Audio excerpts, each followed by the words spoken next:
Bonjour ou bonsoir, chers téléspectateurs de la chaîne panafricaine Sika Télévision.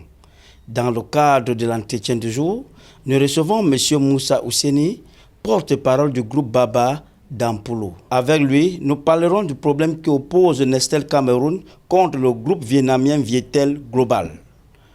Bonjour M. Ouseni. Bonjour. Dites-nous, qu'est-ce qui se passe depuis un certain moment au niveau de l'entreprise Vietel, dont le nom commercial est Nestlé, relève du domaine de l'incroyable depuis un an?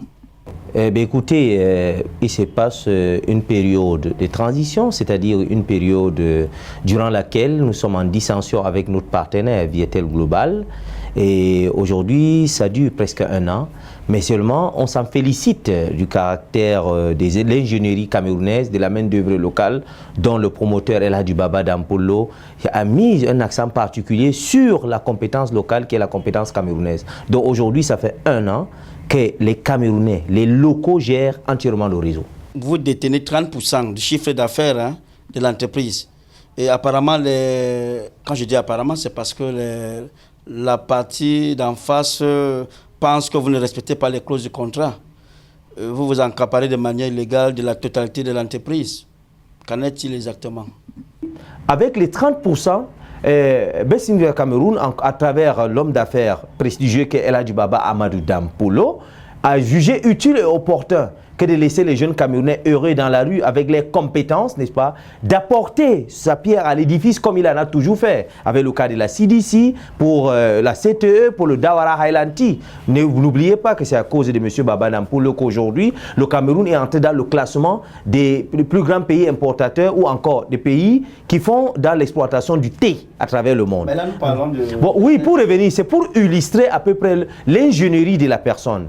Pour vous dire, pour lui, il met au centre de sa préoccupation la main-d'œuvre locale. Alors, le fait de détenir les 30%, n'est-ce pas, ne veut pas dire que Baba n'a pas droit sur les biens de Bessinville Cameroun.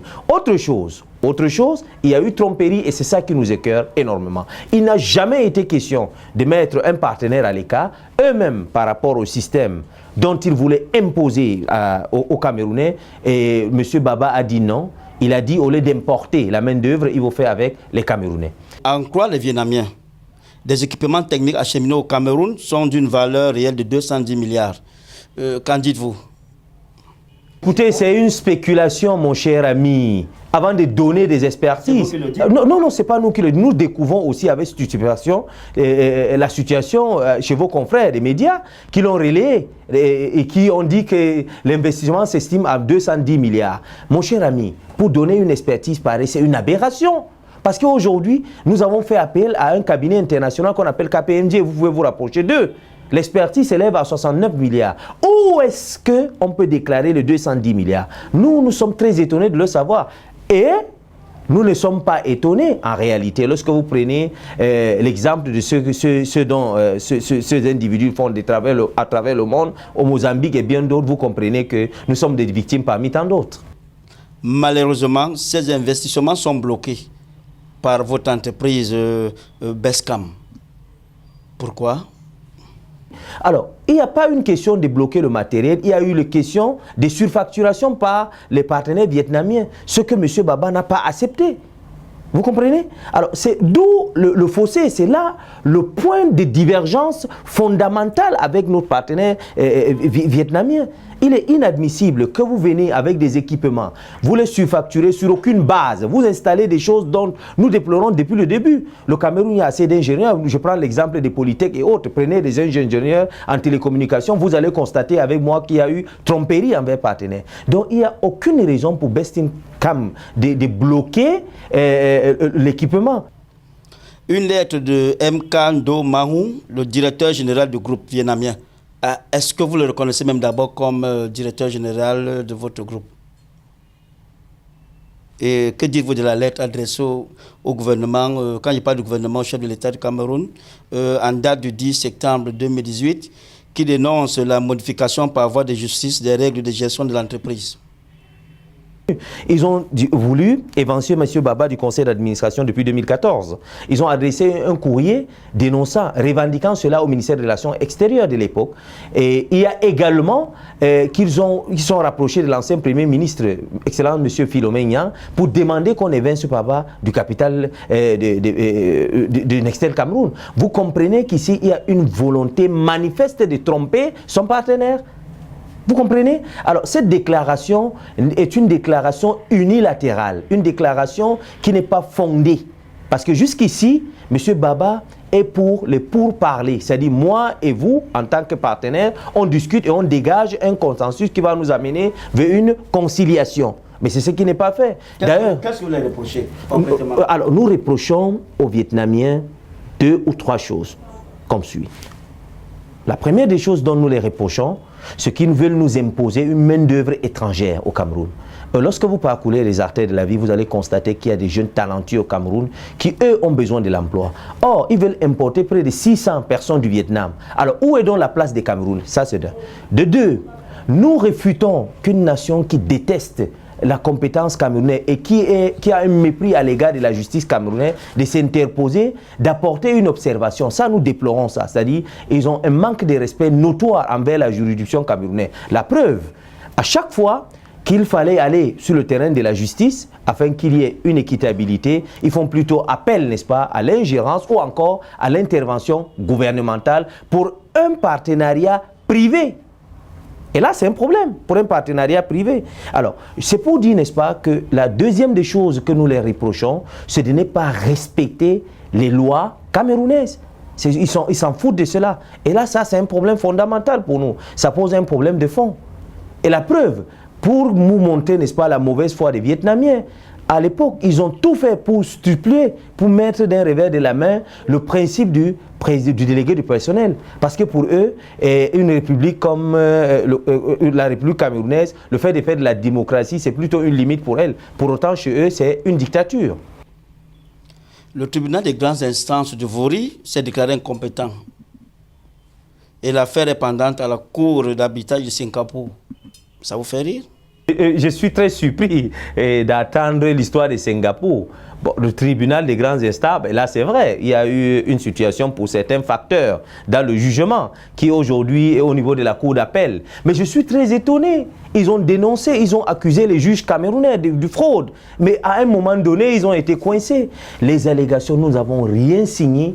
Nous n'avons rien vu en ce qui concerne les tribunaux de Singapour. Et dans la charte signée au départ, il est stipulé noir sur blanc que les tribunaux locaux, c'est-à-dire le tribunal local camerounais, a compétence, n'est-ce pas, a compétence de se rendre, c'est-à-dire de faire juge d'un éventuel contentieux au cas où les deux partenaires ne s'entendent pas. Ils ont signé noir sur blanc. Alors, vous comprenez, alors, nous sommes des Camerounais, nous avons nos lois à nous. Mais nous sommes très surpris qu'on veut importer quelque chose qui vient du Vietnam où il n'y a pas ce qu'on appelle la compréhension, plutôt une imposition. C'est ce que Baba dit non, avec rigueur acharnée. Et la population camerounaise l'a démontré à travers la consommation effective du produit de Nextel sur toute l'étendue du territoire. Et l'arbitrage du Premier ministre? Apparemment, vous êtes lâché par le gouvernement camerounais, dites-nous. Mon cher ami, je vais vous dire quelque chose qui est fondamental. Monsieur Baba est un grand homme. Et aujourd'hui, surtout dans ce contexte où nous vivons, nous constatons avec aussi, comment je vous dis, beaucoup de regrets, que certaines personnes, parce que quand vous parlez du gouvernement, vous les mélangez, tout ça. Mais écoutez, notre problème ne se pose pas au niveau de recevoir un étranger ou qui que ce soit dans ce pays. Nous sommes dans un pays libre où on respecte les droits humains et les chartes et les clauses dans ce qui concerne les rapports entre les individus. Mais seulement ce que nous déplorons, c'est que lorsque le comité interministériel a été mis sur pied, dont le Premier ministre, chef du gouvernement, devait piloter, il y a eu certaines choses dont nous avons remarqué. En l'occurrence, la quasi-totalité des gens qui venaient de ce secteur ou encore du premier ministère avaient un penchant particulier pour les Vietnamiens. La preuve, vous ne pouvez pas être juge et arbitre au même moment. Et c'est ce qui a été fait. On a constaté avec stupéfaction que les parentés par alliance du premier ministre étaient inclus dans la gestion médiatique ou encore dans l'arrangement qui nous opposait avec les Vietnamiens. Ça, nous avons dénoncé. Et puis, une chose qui est vraiment étonnante, il n'a pas été question pour un partenariat privé d'imposer à un groupe une résolution, mon cher ami. Au départ, quand M. Baba a amené les Vietnamiens, il n'y a pas été question d'une imposition d'un gouvernement ou pas. C'est une volonté manifeste de cet homme d'appeler les Vietnamiens et de voir avec eux comment ils vont développer le secteur. Sauf que, à un moment donné, la mauvaise foi de ce partenaire a amené M. Baba à se poser des questions. Mais nous sommes surpris en tant que Camerounais. Nous sommes très surpris et même découragés. Sur les 22 chartes, avec le comité interministériel qui a été mis sur pied, nous n'avons rien signé. Comment vous pouvez prendre une résolution, mon cher ami, avec une activité privée, une activité d'une société privée, imposer une résolution que nous n'avons jamais signée? Il a été question, sur l'ordonnance du chef de l'État, son Excellence Paul Biya, n'est-ce pas, de trouver une conciliation dans l'esprit de l'entente de deux partenaires, aucune imposition. Et c'est d'où notre désaccord.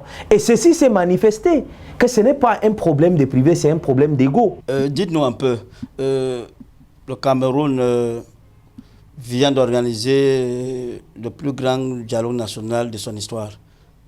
On n'a pas vu d'Ampolo. Pourquoi? Ben écoute, nous nous en félicitons. C'est une très belle initiative, elle est louable. Et là, nous nous en félicitons et nous rendons un grand hommage à cet grand homme, son Excellence M. Paul Biya, chef de l'État du Cameroun. Et seulement, à un moment donné, nous avons voulu que le Premier ministre, en tant que patron, en tant que chef, de aussi voir l'autre côté, c'est-à-dire de voir de manière objective, n'est-ce pas, les pertes que M. Baba Dampolo a subi dans le nord-ouest et du sud, mais de lui rendre un vivant hommage. Parce que si aujourd'hui, certains employés continuent toujours de recevoir les salaires, continuent de vivre décemment, c'est parce que M. Baba Dampolo a accepté de mettre du sien, de faire ce qu'on appelle de l'action sociale, parce que nous sommes dans l'action sociale, parce qu'aujourd'hui, on ne peut pas dire que nous sommes dans le principe lucratif. Parce que depuis 3 ans, nos sociétés qui sont installées dans le nord-ouest et le sud-ouest sont en berne. Donc je pense, pour moi, ça devait être une reconnaissance officielle de la part du Premier ministre de dire, mes chers, en voici un homme qui fait tout son effort pour que les Camerounais puissent jouir de leurs richesses, pour que la population du nord-ouest et du sud-ouest reste toujours debout. Dans l'action sociale aujourd'hui, lorsque vous regardez ce que nous avons fait dans ces 2 régions, vous serez émerveillés. Jusqu'ici, dans nos villages, je parle ici de Ndawara, je parle ici de Isso, je parle ici de Oum, je parle d'autres villages que M. Baba Dampolo continue toujours de soutenir sans attendre le monde aide des gens de part et d'autre. Mais ne serait-ce que la reconnaissance, c'est ce que nous revendiquons, c'est-à-dire pour la population camerounaise, afin que nous puissions copier de manière positive ce que les Occidentaux ont fait, qui eux mettent en avant, n'est-ce pas, la compétence locale avec leurs hommes d'affaires pour les donner ce qu'on appelle un soutien formel indéfectible. Nous vous remercions. C'est moi qui vous remercie. Merci, chers téléspectateurs de la chaîne panafricaine CK Télévision. J'espère que vous avez pu comprendre quelques détails du dessous de la guerre qui oppose, quand je dis guerre, c'est entre guillemets, le groupe Nestlé Cameroun contre le groupe vietnamien Vietel Global. Merci et à la prochaine.